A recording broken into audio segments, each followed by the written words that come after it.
오늘은 한 절기 동안 하나님의 은혜를 생각하면서 감사하는 맥주 감사 주일입니다. 이 시간 은혜가 풍성하신 하나님께서 하늘 문 여시고 저와 여러분들 머리 위에 풍성한 은혜와 복을 베풀어 주시기를 축원합니다. 현대 세계적인 사회학자를 한 사람 꼽으라고 하면은 우리는 막스 베버를 꼽을 수가 있을 것입니다. 이분은 저명한 사회학자이면서도 그의 연구 결과를 발표한 적이 있습니다. 신앙생활과 경제생활은 아무래도 긴밀한 관계가 있다. 믿음 생활하는 것하고 경제생활하는 것하고는 아주 밀접한 관계가 있다고 지적을 하면서 이런 이야기를 해요. 종교를 가지고 있지 않은 사람들, 그러니까 불신앙인들이죠. 불신자들보다는 종교인들이 훨씬 잘 산다는 거예요. 그리고 종교인들 중에서도 타 종교인들보다 이 개신교 교인들이 누군지 여러분 모르는 사람이 또 있을 것 같아요. 바로 우리들입니다. 이 개신교 교인들이 훨씬 그 생활 수준이 높다고 했습니다. 그리고 이어서 그가 그 이유를 조사하고 그 이유를 또 밝히기를, 그 이유가 어디 있는가 하니까 교회가 신앙인들에게 끊임없는 교육을 통해서 감사를 가르치기 때문이다. 이렇게 지적을 했어요. 교회가 끊임없이 교육을 하고요. 그리고 그 교육의 내용이 피교육자들로 하여금 감사를 배울 수 있도록, 감사할 수 있도록 가르치는 데 있다. 이렇게 지적을 한 겁니다. 사실 생각해 보면요, 저와 여러분들이 감사에 익숙하면 대인관계도 잘 이루어질 수가 있어요. 감사가 풍성한 곳에 행복이 자리 잡는 것을 느낄 수가 있어요. 그리고 우리가 감사하는 삶을 산다고 하면 정신적으로도 건강할 수가 있는 거죠. 감사하게 되면, 기뻐하게 되면 아주 좋은 그와 같은 호르몬이 우리 몸속에서 배출된다는 거예요. 그런데 불만과 불평에 사로잡히게 되면은 안 좋은 것들이 우리 몸에 생기게 되어져서 암도 되고 정신적인 질환도 일으키게 되고 그렇게 된다는 겁니다. 저는 이 막스 베버의 지적이 참 의미 있고 놀라운 지적이 아닐 수 없다라고 느껴지는 것은 이분은 신학자가 아니거든요. 신학자가 아닌 저명한 사회학자가 그렇게 지적했다는 데 큰 의의를 두고 싶습니다. 여러분, 감사를 잘하는 성도들이 되시기를 축원합니다. 감사 하나만 잘해도 저와 여러분들은 수준 높은 그와 같은 삶을 살아갈 수가 있으니까 말입니다. 신앙인들은 적어도 3가지 열쇠는 반드시 가지고 살아야 합니다. 첫 번째 열쇠는 믿음의 열쇠입니다. 우리가 죄 용서받고 천국에 들어가기 위해서는 없어서는 안 될 열쇠, 그게 바로 믿음의 열쇠인 것입니다. 두 번째는 기도의 열쇠입니다. 이 열쇠는 모든 문제를 해결할 수 있는 열쇠가 되는 거예요. 어떤 문제가 있든지 간에 이 열쇠로 가서 열면 해답이 나오고 그 문제 해결이 나오게 되어지는 것입니다. 기도의 열쇠입니다. 세 번째 열쇠는 감사의 열쇠입니다. 이 열쇠는 정신적인 풍요와 물질 축복의 문을 열 수 있는 열쇠가 바로 감사의 열쇠인 것입니다. 여러분, 이런 열쇠들이 여러분의 옆구리에 지금 달려있는지 확인을 해보시고, 남자들은, 여성들은 자기 핸드백을 이 시간에 좀 열어보시기를 바라요. 이 시간에 핸드백 열어보는 차제에 셀폰, 휴대폰도 진동 모드로 해놨는지 확인도 한번 해보시고요. 이 열쇠, 여러분 판사에게나 의사에게 시집을 가려고 하면은 적어도 열쇠가 20개 정도는 달려야 된다며요. 저는 20개 정도 열쇠를 가지지 않아도 좋은데 우리 신앙인이라고 하면 적어도 3가지 열쇠만은 소유하고 살아야 되지 않겠나 하는 것이죠. 첫 번째는 무슨 열쇠? 믿음의 열쇠. 두 번째는 기도의 열쇠. 세 번째는 감사의 열쇠. 하나님은 우리 인간을 존귀하게 여겨주셨어요. 우리를 그토록 사랑해 주셨어요. 복 있는 삶을 살기를 원하셨어요. 그래서 하나님은 저와 여러분들이 제대로 응답하고 바라기만 하면 엄청난 복을 누릴 수 있도록 이 3가지 열쇠를 저와 여러분들에게 허락하여 주셨습니다. 그렇기 때문에 저와 여러분들은 살아가면서 반드시 이 3가지 열쇠만큼은 소유하고 사실 수 있기를 주의 이름으로 축원합니다. 그런 거로 저와 여러분들은 명심해야 될 게 또 하나 있어요. 하나님으로 말미암아 복 있는 삶을 살아야지. 한 사람도 복된 삶에서 이탈되어지는 그런 성도가 나와서는 안 되는 것입니다. 철저하게 복의 원리를 찾고 그 복을 누릴 수 있는 그런 삶으로 나아가야 되는 것입니다. 괜히 고상한 채 하면서 나는 하나님의 복을 받지 않고도 내 머리로 살아갈 수가 있고 내 기술로 내 실력으로 얼마든지 살아갈 수 있는 것처럼 생각해서는 안 됩니다. 그 누구도 하나님의 복을 받지 않고 살아갈 수 있는 사람은 이 세상에 아무도 없습니다. 또한 육적인 삶이야 어떻든 간에 영적인 복만 받으면 된다는 식의 마치 그와 같은 사고를 가진 자가 수준 높은 신앙이 있는 것처럼 행시하는 것도 성경적인 바른 사고가 아닌 것임을 알아야 합니다. 우리는 영이 잘 되듯 범사도 잘 되어야 합니다. 그리고 육신적으로도 건강하게 살아갈 수 있어야 할 것입니다. 비록 내가 육신적으로 연약하더라도 연약한 몸으로 태어났다 하더라도 건강을 위해서 꾸준히 기도해야 하는 것입니다. 철저하게 복의 원리를 찾아서 그 원리를 저와 여러분들의 삶에 적용할 수 있어야 되겠는데 지금부터 그러면 복의 원리를 본문을 중심으로 해서 하나씩 찾아보도록 하겠습니다. 귀로만 듣지 말고 오늘 이 복의 원리를 2가지로만 찾도록 하겠는데 이 2가지 요소를 저와 여러분들의 삶에 그대로 적용해서 우리에게 속하 있는 모든 성도님들이 모두가 다 축복의 사람들이 될 수 있기를 축원합니다. 자, 그러면 첫 번째 원리는 덤이를 이루는 헌물입니다. 덤이를 이루는 헌물. 이 덤이라는 말이요, 어떤 말인가 하니까 영어로는 힙으로 되어 있네요. 힙 알죠? 힙. 왜 이렇게 곡식을 많이 이렇게 거두어 드리게 되면 그걸 우리가 쌓아두잖아요. 그 모아놓으면 그것을 덤이라 그래요. 자, 덤이를 이루는 헌물이 엄청난 복을 가져온다는 거예요. 저와 여러분들이 드리는 헌금, 그 헌물이 덤이를 이룰 때 놀라운 축복이 저와 여러분들에게 따른다는 것입니다. 이렇게 말하면 아멘하는 성도가 있어 감사한데 대다수의 성도들은 딱 감을 잡습니다. 그리고는 지문을 그 순간부터 딱 닫아요. 또 목사가 헌금 많이 하라고 하는 설교를 하기 시작했구나 생각하고 기문을 아예 듣는 사람이 있어요. 그런데 아멘을 해주시니까 너무 감사하죠? 너무 감사하죠. 여러분들 싱긋이 웃고 있는 사람들 아마 기문을 달려고 하다가 마치도 탈로 나가지고 난처해하는 모습인 것 같아요. 우리나라만 그런 게 아니고 우리나라 성도들만 그런 게 아니고 유럽이나 구라파나 저 미국이나 믿음 좋기로 유명한 그와 같은 나라들의 사람들에게도 마찬가지였던 것 같습니다. 아까 장로님께서 영국에 관해서 기도하셨습니다만 영국의 유명한 존 웨슬리 목사님께서 이분은 감리교의 창시자입니다. 이분이 설교를 했습니다. 설교를 했는데 그날 설교가 아마 헌금 설교였던 것 같아요. 우리 예수 믿는 사람들은 돈을 잘 벌어야 합니다. 이렇게 설교했어요. 그랬더니 교인들이 아멘 하는 거예요.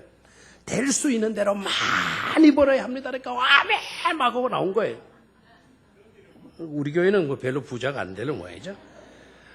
그리고 어떻게 하면 돈을 잘 벌 수 있는가를 조목조목 목사님이요 설교를 했어요. 그럴 때 마침 부인을 따라서 그날 처음으로 교회에 나온 남편이 있었어요.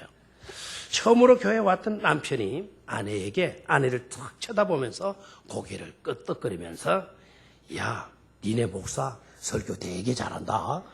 이렇게 말을 하더라는 거예요. 웨슬리 목사님의 설교는 계속됩니다. 예수 믿는 사람은 또한 돈을 잘 모아야 합니다. 예수 믿는 사람은 부자로 살아야 합니다. 될 수 있는 대로 많이 저축해야 합니다. 라고 설교했어요. 우리 교회는 아무도 아멘을 안 해요. 감을 잡고 아마 틀림없이 아멘 했다가 나중에 무슨 일이 있을 것 같다 싶어가지고 안 하는 것 같아요. 그러니까 그 교인들이 아멘, 막 얼마나 큰 소리에 열정적으로 아멘을 하는지. 그랬더니 처음 나온 남편이 말이죠. 자기 아내의 옆구리를 툭툭 치면서 오늘 니네 목사님 설교 정말 끝내주는구만. 그렇게 말을 하더라는 겁니다. 목사님의 설교가 거기에서 멈췄으면 참 좋았을 뻔했는데 목사님의 설교가 계속되어집니다. 여러분, 그렇게 돈을 많이 벌었으면 그 돈 가지고 자기 혼자만 쓰지 말고 이웃을 위해 하나님의 나라를 위해 보람있게 쓰면서 살아가십시오. 이 시간 여러분들의 주머니를 여십시오. 라고 이제 우리 교회는 역시 수준이 높네요. 그러니까 아멘하는 교회는 아무도 안 나온 거예요. 조용해지는 갑자기.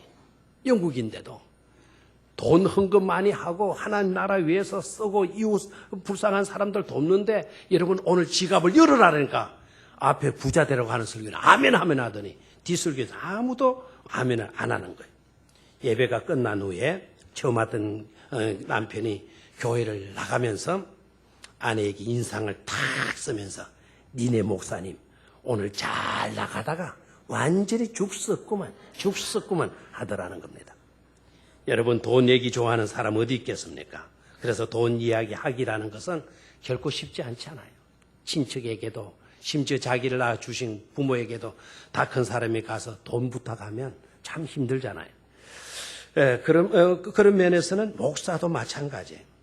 헌금 설교를 해야 하는 목사도 얼마나 어려운지 모릅니다.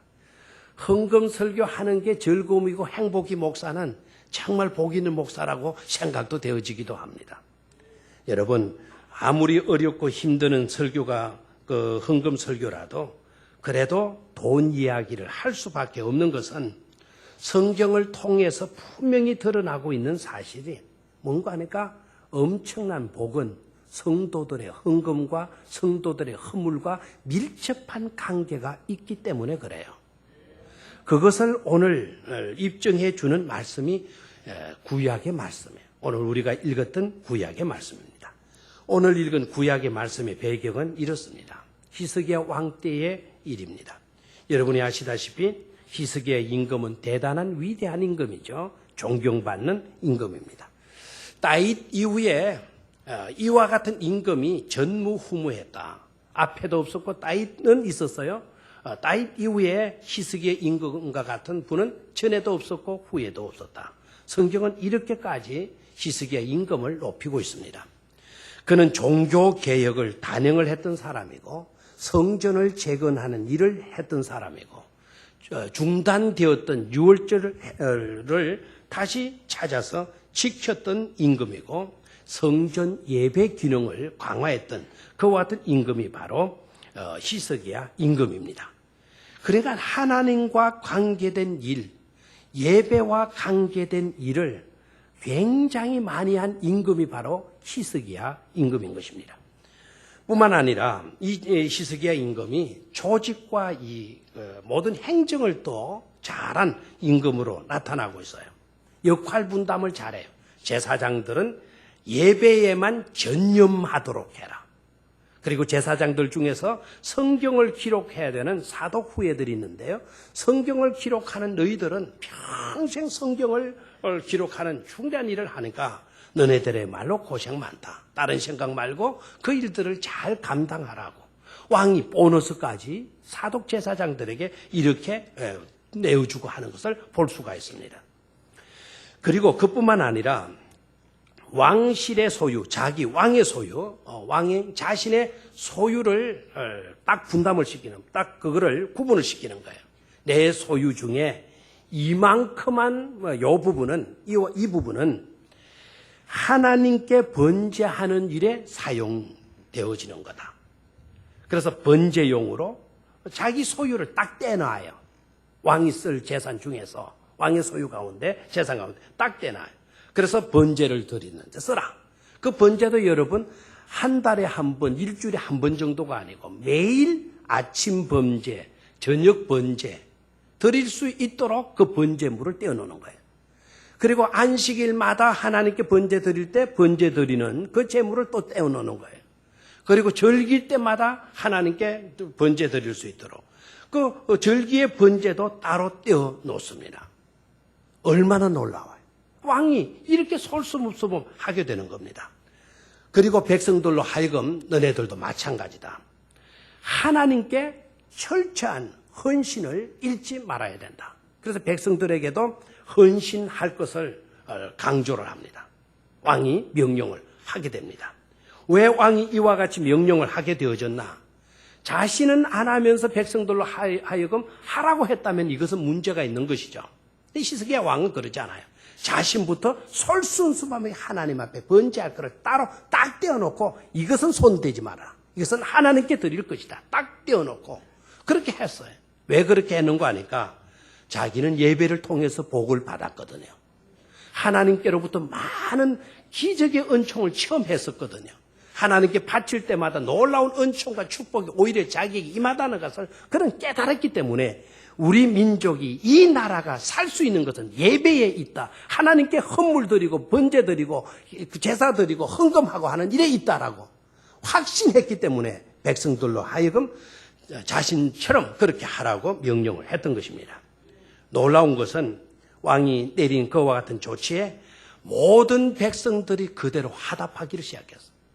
그래서 헌신하기 시작하는데 얼마만큼 그때 당시 이스라엘 백성들이 유대 백성들이 하나님께 헌신을 했는가 하니까 얼마나 가져왔는가 하니까 뭐 여기저기서 막 끌고 오는데요. 그 헌물 쌓는 데만 자그만치 얼마나 걸렸는가 하니까 창고에 들일 시간도 없는 거예요. 그걸 쌓는 데만 무려 여러분 성경이 아까 3월 달부터 몇 월 달까지? 7월 달까지. 나는 어떻게 계산하는지 6개월로 되어 있네요. 자, 3월 달부터 7월 달까지 한번 봐요. 3월, 4월, 5월, 6월, 7월. 몇 달입니까? 5개월 동안. 5개월 동안 그 헌물을 쌓는데 5개월이라는 기간이 소요되어졌다는 거예요. 우리 교회 재정부에서 주일 오후에 여러분들 헌금하고 나면 헌금을 집계를 해요. 추수감사주일이나 맥주감사주일이나 부활주일이나 이렇게 그 헌금을 계수하는 때는 시간이 오래 걸리더라고요. 오래. 근데 매주마다 그 재정부에서 전심도 잡수시지 않고 그 헌금을 집계하는 시간이 아마 2-3시간 정도 되는 걸로 느껴져요. 2-3시간. 절기 헌금 때는 아마 4시간, 아마 5시간 걸리는지 모르겠어요. 그런데 이때 당시에 형편은 어떠했다 그랬어요? 하루 이틀도 아니고 시간적으로 따질 수 있는 게 아니라 3월부터 언제까지? 7월까지 몇 개월 동안 헌금을 집계한 겁니까?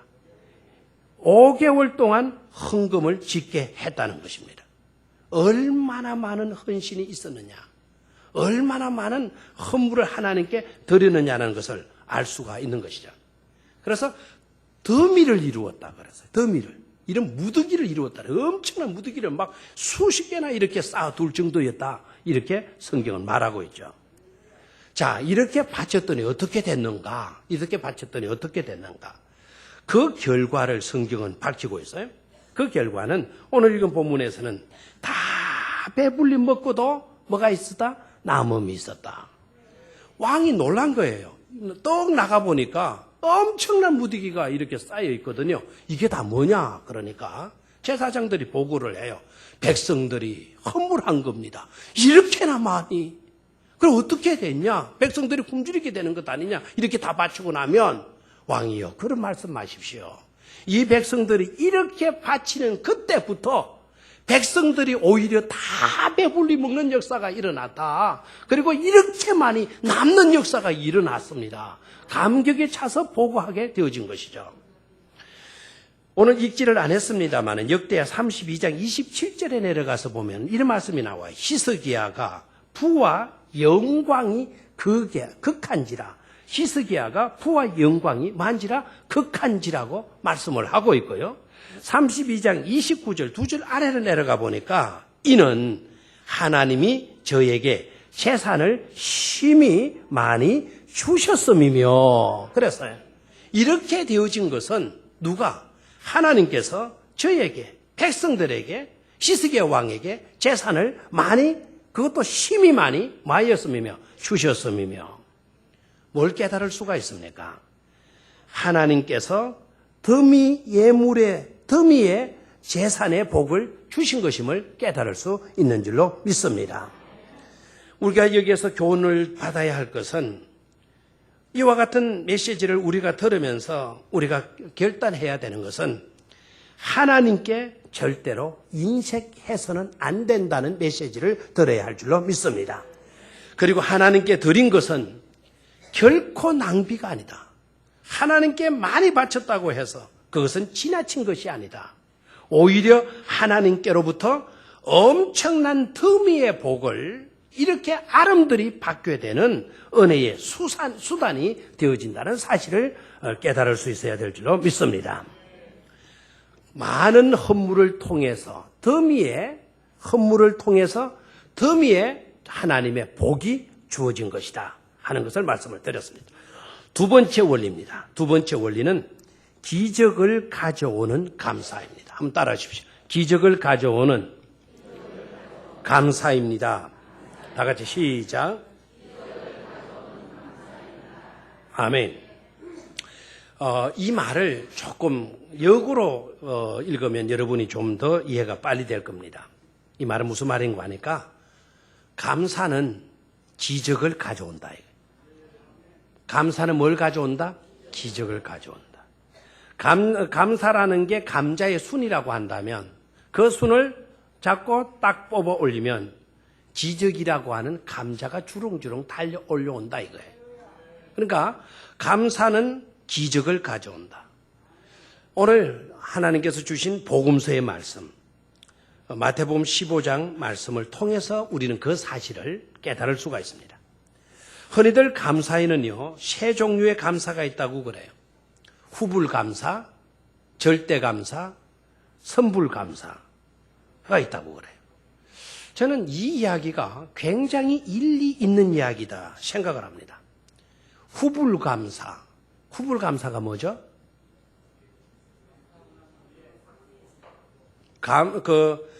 조건적인 감사, 어떤 결과가 있고 난 뒤에 감사, 그런 결과론적 감사라고 말할 수가 있어요. 그러니까 무엇을 주셔서 감사하다.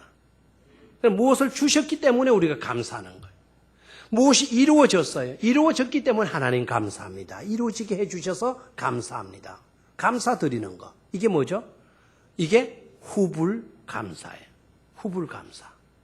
하나님 저에게 이렇게 해주시면 제가 감사할게요. 하나님 내 아들 좋은 곳에 취직시켜 주시면 감사할게요. 하나님 내 병 고쳐주시면 감사할게요.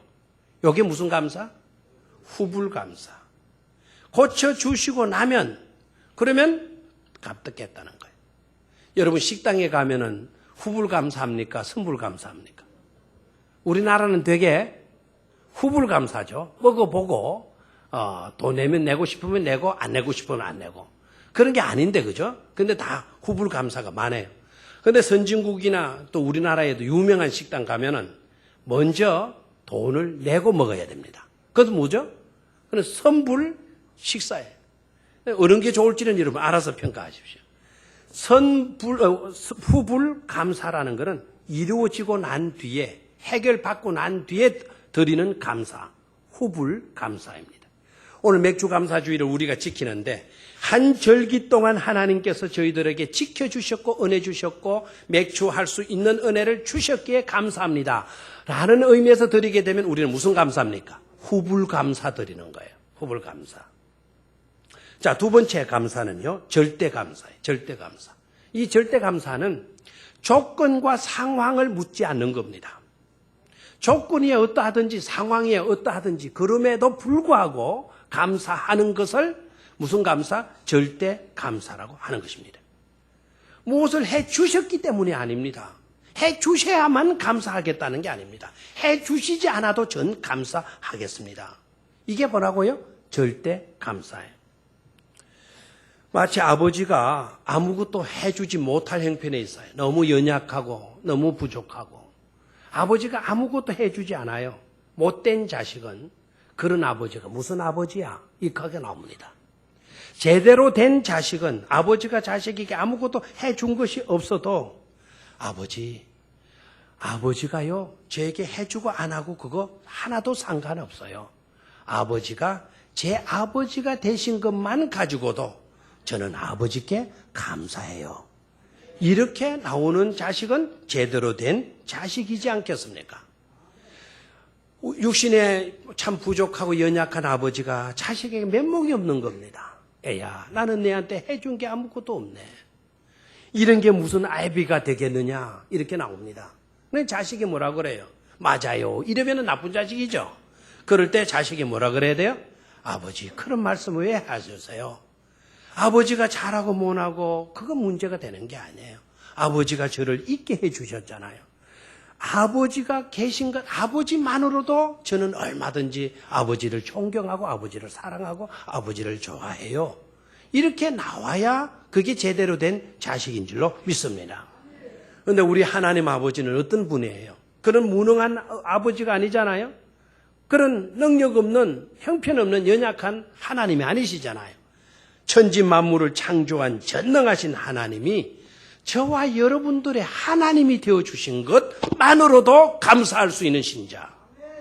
어떤 오늘의 형편이 하든지 간에 어렵고 뭐 어떻든지 간에 하나님이 하나님이 되어지는 사실 하나만 가지고도 감사할 수 있는 신앙인, 그런 신앙인이 바로 절대 감사의 신앙인이라 이렇게 말할 수가 있는 것입니다. 성경에 이와 같이 산 인물들이 많이 소개되어지고 있죠. 다니엘의 세 친구, 펄펄 끓는 용광로에 떨어뜨리겠다. 그러나 너네들이 살 수 있는 방법은 하나다. 너네들이 믿는 하나님을 이 시간에 부인해라. 그러면 너네들이 죽음을 면하게 해주겠다. 그랬더니 사드락과 메삭과 아베느고가 뭐라 그래요? 그런 말씀 마십시오. 당신네들이 우리를 저 용광로 품루불에 던져 넣는다 하면 하나님이 우리를 그냥 두지 아니하시고 우리를 건져 주실 것입니다. 혹시 하나님이 건져 주시지 아니하신다 할지라도 우리는 하나님을 저버릴 수 없습니다. 한 줌의 죄로 돌아간다 할지라도 우리는 하나님을 부인할 수가 없습니다. 하나님께 감사할 뿐이에요. 이와 같은 자세가 바로 절대 감사의 신앙인의 자세가 되는 것입니다. 여러분, 이와 같이 또 그 신앙을 가지고 설교한, 기도한 또 하나의 인물이 있죠. 하박국 선지자. 여러분 잘 아시잖아요? 들어보십시오. 비록 무화과 나무가 무성치 못하며 포도나무에 열매가 없으며 감람나무에 소출이 없으며 밭에 식물이 없으며 왜 이렇게 없는 것이 많은지 우리의 양이 없으며 외양간에 소가 없을지라도 없다 모두가 없는 것뿐이네요. 그러한 형편에 내가 있을지라도 나는 여호와를 인하여 즐거워하며 나의 구원의 하나님을 인하여 기뻐하리로다 그랬어요. 없기 때문에 불만하는 게 아니에요. 없음에도 불구하고 저는 하나님께 감사하고 하나님을 기뻐하고 하나님으로 인하여 즐거워하겠습니다. 이렇게 고백하고 있어요. 이와 같은 감사가 어떤 감사? 절대 감사다 하는 것입니다. 그럼 선불 감사는 어떤 감사이냐? 이 선불 감사는 될 줄 믿고 먼저 감사하는 것입니다. 될 줄 믿고 믿음으로 뭐 하는 거예요? 감사하는 것. 하나님께서 앞으로 이루어 주실 줄 믿고 미리 뭐부터 하는 겁니까? 감사부터 하는 겁니다. 내 병이 아직 낫지를 않았어요. 그럼 하나님께서 내 병을 고쳐주실 줄 믿고 미리 뭐부터 하는 거예요? 감사부터 하는 거예요. 낫지도 않았는데. 근데 이것은 아무나 할 수 있겠어요? 못 하겠어요? 아무나 할 수 없어요. 후불 감사는 누구나 할 수가 있을 거예요. 절대 감사 아무나 할 수 없어요. 선불 감사 아무나 할 수 없어요. 그래서 선불 감사를 드렸던 사람들을 일컬어서 우리는 어떤 사람이 믿음 좋은 사람이다 이렇게 말하는 거예요. 여러분 예를 들어 볼까요? 오병이어의 기적의 현장, 칠병이어의 기적의 현장에서 공통적으로 나타나고 있는 사실이 뭔 줄 아십니까? 오병이어의 기적의 현장에서 우리 주님께서 5,000명을 먹이고 12강줄이 거두고 난 뒤에 감사했습니까? 떡덩어리 7개, 물고기 2마리 가지고 4,000명을 먹이고 7강줄이 거두고 난 뒤에 예수님께서 하나님을 우러러 하나님 감사합니다 기도했나요? 아니죠. 오늘 현실의 입장에서는 떡덩어리 5덩어리, 물고기 2마리밖에 없어요. 예수님의 손에 쥐어진 것은 물고기 2마리, 떡덩어리 7덩어리밖에 없어요. 오늘의 현실에는 주변에는 먹을 사람, 굶주리는 사람 엄청나게 많이 앉아 있습니다. 그 수많은 사람들 앞에 물고기 2마리, 떡덩어리 5개, 7개가 무슨 소용이 있단 말이겠습니까? 형편없는 것 가지고도 우리 주님은 하늘을 우러러 뭐 했습니까? 감사했다는 사실이에요. 그리고 난 뒤에 떼어주니까 5,000명도 먹고 4,000명도 먹고 뭐 여자 빠지 하면 10,000명도 훨씬 넘고 12강줄이 거두고 7강줄이 거두고 어떤 사람은 이래요. 아니 떡덩어리 5덩어리 물고기 2마리 가지고 몇 명 먹였어요? 5,000명을 먹이고 12강줄이 거두었는데 두 번째는 떡덩어리 7개 물고기 2마리 가지고 먹이면은 이거는 5,000명이 아니라 7,000명을 먹여야 되는 거 아닙니까?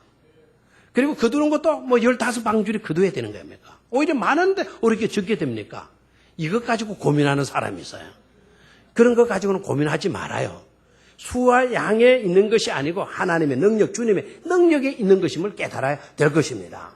자, 거기에서 먼저 뭐 했어요? 우리 주님이 감사했어요. 감사했더니 결과가 뭐로 나타났어요? 기적으로 나타났다는 사실을 발견할 수가 있습니다.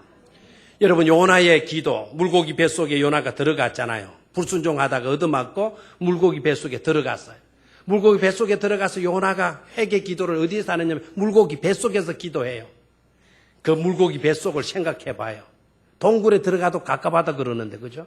물고기 뱃속에 들어갔다면 거기에 옆에는 갈치도 꽁치도 고등어도 막 그냥 그 속에 요나가 있다 생각해 봐요. 거기에서 기도를 하는데 그 기도가 어떤 기도가 나올 것 같아요? 하나님 답답해서 미치겠습니다. 지긋지긋하고 피리내서 미치겠습니다. 한마디로 죽겠습니다. 뭐 이렇게 기도했나요? 아닙니다. 요나서 2장을 읽어보게 되면 요나가 어떻게 기도하는 게 나오시죠? 하나님이여 감사하나이다 라고 나와요. 그 물고기 뱃속에서 요나가 감사 기도하고 회개 기도하는 것을 볼 수가 있습니다. 그 결과가 어떻게 나타나느냐? 제1호 미사일이 발사가 된 거죠. 그렇죠? 하나님이 회개하고 감사하는 요나를 물고기 뱃속에 죽게 하지 아니하고 거기서 뿜어내서 지중해에서 요나가 빙 날아가죠. 아수르의 수도 니누에 뚱 떨어지도록 만들어 놓잖아요. 놀라운 기적으로 나타났습니다. 여러분 사자굴에서 다니엘의 기도 기억나시죠? 사자굴에 다니엘이 빠져 있습니다. 그때 하나님께 다니엘이 기도합니다. 하나님이여 나를 건져주시면 하나님께 사자들의 입에서 나를 구원해 주시면 하나님께 감사드리겠나이다. 이렇게 기도한 줄 아십니까? 아닙니다. 사자굴 속에 떨어졌음에도 불구하고 다니엘이 하나님이여 감사하나이다.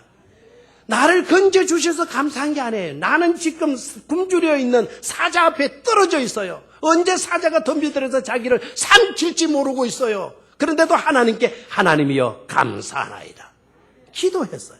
그랬더니 사자가 다니엘을 삼켜요? 못 삼켜요? 그렇게 기도하는 사람 처음 봤거든요. 다니엘을 기도하는 거 보고 사자들도 우리도 따라해보자 해가지고는 다니엘을 잡아먹으러 왔던 사자들이 손을 모으고 기도했다 그러잖아요. 물론 그 기도가 식사 기도한 건지 어떤 기도한 건지는 모르겠습니다만 아무튼 하나님이 다니엘을 뭐 해주셨습니까? 살려주셨죠. 나사로의 무덤을 찾아가서 우리 주님이 나사로가 살아나고 난 뒤에 우리 주님이 하나님께 감사했나요? 나사로를 살려주시고 난 뒤에 하나님이여 내 말을 들어주신 것을 감사합니다라고 기도했나요? 그렇다면 여러분 후불 감사합니다. 근데 나사로의 무덤 앞에 가셔서 우리 주님이 나사로 살려놓고 하나님께 감사 기도 드린 게 아닙니다. 나사로는 아직 무덤 안에 있어요. 썩어서 냄새가 나고 있어요. 그 순간에 예수님은 하늘을 우러러 하나님이여 내 말을 들어주신 것을 감사합니다. 앞으로도 제 말을 들어주실 줄 믿습니다. 오늘도 하나님이여 제 말을 들으시고 나사로를 살려주셔서 믿음 없는 이들로 하여금 믿음을 갖게 하여 주시옵소서. 그리고 나사로야 나오너라라고 외쳤어요. 나사로가 살아서 나왔어요. 먼저 하나님 앞에 뭐부터 했다? 감사부터 했다. 바울과 실라가 감옥에 갇혔죠? 바울과 실라가 감옥에 갇혀서 여러분 한 일이 뭔 줄 아시죠? 엄청나게 터졌어요. 얻어맞았어요. 거의 기진맥진할 정도로 맞았어요. 그 밤에 그 상처가 쌀아리고 아픈 겁니다. 잠을 잘 수가 없는 거예요. 일어났어요. 하나님, 우리는 복음을 전했는데 왜 이렇게 핍박과 박해를 당해야 합니까? 왜 이렇게 죽을 고생해야 됩니까? 하나님, 왜 가만히 계셨으면 원망하지 않았어요? 그 밤에 일어나서 하나님 앞에 감사의 찬송을 부르면서 감사의 기도를 드렸습니다. 옥문이 열리기 시작했어요. 그들이 탈출할 수가 있었어요. 간수가 예수 믿는 역사가 일어났어요. 너와 네 집이 예수를 믿어라. 너와 네 집이 구원을 얻게 될 것이다. 그 밤에 간수가 예수 믿는 역사, 그 가족이 예수 믿는 역사가 그 밤에 일어났습니다. 먼저 뭐부터 했나요? 감사부터 했습니다. 감사와 기도는 놀라운 기적을 가져온다는 사실을 깨닫기를 축원합니다. 하고 보면 놀라운 기적을 가져오기 위하여서는 저와 여러분들이 먼저 해야 할 것이 있습니다. 그것이 바로 뭐라고요? 감사부터 하자 이거예요. 기도부터 우리는 해야 할 줄로 믿습니다. 절대로 감사와 기도를 소홀히 해서는 안 되는 것입니다. 감사와 기도 생활만 잘해도 얼마든지 저와 여러분들은 기적을 체험할 수 있는 주인공이 될 수 있는 줄 믿습니다. 결론적으로 말씀을 드립니다. 그런 거로 저와 여러분들은 어떤 신자가 되어야 하나? 감기 신자가 되어라 하는 것입니다. 무슨 신자가 되어라? 감기 신자가 되어라. 다시 한번 무슨 신자가 되어라? 감기 신자가 되어라. 착각하지 마십시오. 제가 또 오해하지도 마시고요. 감기 신자가 되어라. 그러니까 액치 이렇게 하는 그런 감기 신자를 말하지 않아요. 이번에도 A1인가 S1인가 그것 때문에 공항에 급료들을 다 하더라고요. 어떤 사람 이렇게 눈꺼풀도 이렇게 들춰보고 눈꺼풀도 들춰서 막 이런 걸 비춰보고 어떤 사람은 뭐 입안에 뭐 벌리라도 입안에 열어보도 보고 또 이런 거 붉은 레이저를 가지고 와서 이마에 톡 쏴기도 하고 뭐 그래요. 그래서 어떤 사람 감기기가 있는 사람 걸리더라고요. 걸리니까 그 사람 막 어디서 왔냐 묻고 뭐 그렇게 하더라고요. 우리나라는 기술이 발달되어져 가지고는 쑥 들어오는데 입국소에서 지 밑에다가 뭘 하나 똑 갖다 대요. 입 벌리라 뭐 눈꺼풀 띠게 보라 그런 거 안 해요. 딱 갖다 대더니 오케이 가시오. 이렇게 하더라고요. 그런 감기 신자 막 눈이 벌게지고 콧물이 줄줄 나고 목이 쉬고 막 기침이 나고 열이 펄펄 나는 그런 감기 신자가 되라는 말씀이 아닙니다. 이 감기 신자는 어떤 신자인 거 아닐까? 감사하는 신자의 감자, 기도하는 신자의 기자. 알겠습니까? 감사하는 신자, 기도하는 신자, 무슨 신자? 감기 신자. 아시겠어요? 그 다음에 감사하는 신자는 감사는 뭐가 따라오더라? 기적이 따라오더라. 그래서 감사는 기적과 연관이 되어져 있어. 연결이 되어져 있어. 그래서 감기 신자는 감사하는 신자는 기적의 주인공이 되어질 수가 있다. 그래서 무슨 신자가 되라? 감기 신자가 되라는 것입니다. 감사 잘할 수 있기를 축원합니다. 기도 열심히 하는 여러분들 되시기를 축원합니다. 감사와 기도만 잘해도 우리는 감기 신자만 되어도 기적을 체험할 수 있는 기적의 주인공이 되어질 수가 있는 것입니다. 우리나라가 언제부터 잘 살았어? 기독교가 들어오고 난 뒤에부터 잘 살았잖아요. 맞습니까? 이번에 중국에서 가이드한테 들었어요. 뭐라고 이야기하느냐? 그 가이드가 정치 이야기 잘 안 하더라고요. 딱 한 가지만 했어요. 중국이 열받고 있습니다. 무슨 소리냐? 그러니까 중국이 한국 보고 열받고 있다라는 거예요. 왜 그러냐? 옛날에는 중국이요, 우리나라를 짓밟고 다녔어요. 청나라, 한나라, 막 초나라, 이럴 때 우리나라 막 짓밟고 당겼잖아요. 영토로도 게임이 됩니까? 중국 벌판에 우리는 기껏 제주도에서 서울까지 1시간 20분이면 갑니다. 1시간이면 가야 되는 겁니다. 우리가 중국까지 가는 시간이, 상해까지 가는 시간이 1시간 20분 걸렸어요. 상해에서 우리가 또 장가게라는 곳에 가는데 장가게까지 1시간 50분 갔어요. 그건 중국 땅입니다. 우리가 중국 가는 시간에 중국 땅 하나 우리 국내 조금 그렇게 간 거예요. 이야기 들어보니까 중국에서는 이 끝에서 저 끝까지 가려고 그러면은 자기 땅, 자기 나라 가려고 그러면 비행기 타고 8시간 가야 된다는 거예요. 이제 좀 큰 줄 아는 모양이다. 8시간. 예? 엄청난 영토를 가지. 인구가 게임이 됩니까? 우리는 남북한 합쳐도 7, 8천밖에 안 되잖아요. 남한은 4천만 밖에 안 되잖아요. 중국이 얼마입니까? 17억이라고 그래요. 17억. 그런데 우리나라보다 경제 주증인 수준이 높을까요? 낮을까요? 낮습니다. 아니, 옛날에 짓밟고 다니던 저 나라. 정말로 자존심 상해 죽는다는 거예요. 자존심 상해서. 그래서 그네들의 슬로건이 남한을 때려잡자. 한국을 때려잡자. 이거예요. 때려잡자 하고 본받아야죠. 배워야죠. 지금 불을 켠다는 우리나라 잡기 위해서. 그래서 근간에 50년 프로젝트를 만들어 놓고 하는데 엄청나게 50년 프로젝트 해놓고 달라지기 시작한대. 앞으로 20년이면 휴격당할 수도 있다고 그래. 중국을 무시하면 안 돼. 엄청난 규모예요. 저 땅덩어리가 대단한 땅덩어리입니다. 생각해봐요. 왜 중국이 저렇게 못 살게 됐나요? 여러분, 복음도요, 중국이 먼저 들어갔습니다. 우리나라의 첫째 신앙인들은 중국에서 복음을 받아들이고 이수정 씨 같은 분은 거기에서 성경을 우리말로 번역하기 시작했어요. 누가복음 번역해가지고 가져오더라. 그 성경 하나 우리에게 전해준 나라예요. 그런데 우리는 복음으로 꽃을 피웠죠. 지금도 기독교 때문에 이 나라가 이와 같이 발전된 줄로 믿습니까? 기독교 신앙에 가르치는 게 뭐예요? 감사와 기도예요.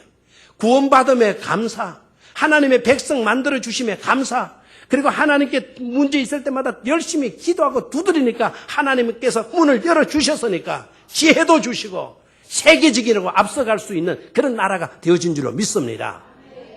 이런 좋은 나라에 살면서 왜 이렇게 우리는 원망이 많고 불만이 많고 불평이 많은지 모르겠어요. 참으로 안타까운 것은 한국 교회 안에 지금 교회 안에 원불교 신자가 많아지고 있다는 사실 아닙니까? 여러분 깜짝 놀라죠? 원불교 신자가 많아지다니 무슨 말인가? 원불교 신자 이단과 같은 그와 같은 신자들이 많아지는 것 그것을 말하지 않아요. 원불교 신자가 어떤 신자이냐? 교회 안에 있는 신자 중에 원불교 신자가 많아진다는 말은 원불교 신자가 어떤 신자니까 원의 원은 원망, 불의 불은 불평. 알겠어요? 그리고 원불교 신자가 많아지는. 이렇게 복받고 살 수 있는 기적의 주인공이 되어질 수 있는데도 불구하고 왜 우리가 원망하며 불평하며 사느냐 이거예요. 원불교 신자는 줄어져야 될 줄로 믿습니다. 감기 신자는 한 사람이라도 늘어나야 될 줄로 믿습니다. 그래서 사도 바울이 뭐라고 우리에게 설교하나요? 그러므로 너희가 그리스도 예수를 주로 받았으니 그 안에서 행하되 그 안에 뿌리를 박으며 세움을 받아 교훈을 받은 대로 믿음에 굳게 서서 감사를 충만케 하라고 우리에게 설교하지 않았습니까? 감사로 충만한 성도들이 될 수 있기를 축원합니다. 원불교 신자 하나라도 줄어지도록 합시다. 이번 맥주 감사 주의를 통해서 원불교 신자는 하나씩 줄어지게 되고 감기 신자는 하나씩 늘어나는 축복된 교회가 될 수 있기를 주의 이름으로 축원합니다. 하나님 아버지, 맥주 감사 주의를 저희들에게 허락하여 주셔서 감사를 드립니다. 이 시간 저희들이 바라는 소원이 있습니다. 기적을 가져올 수 있는 원리가 무엇인가를, 축복의 원리가 무엇인가를 분명히 깨닫고 우리들의 삶에 적용할 수 있게 하여 주시옵소서. 더미를 이루는 헌물이 놀라운 복을 가져왔고 또한 하나님 앞에 드렸던 그와 같은 감사가 놀라운 기적을 가져왔음을 우리는 깨달았습니다. 어려운 일이 아닌 것임을 깨달았습니다. 실천하여서 우리 교회 안에 감기 신자가 많아질 수 있도록 역사하여 주시옵소서.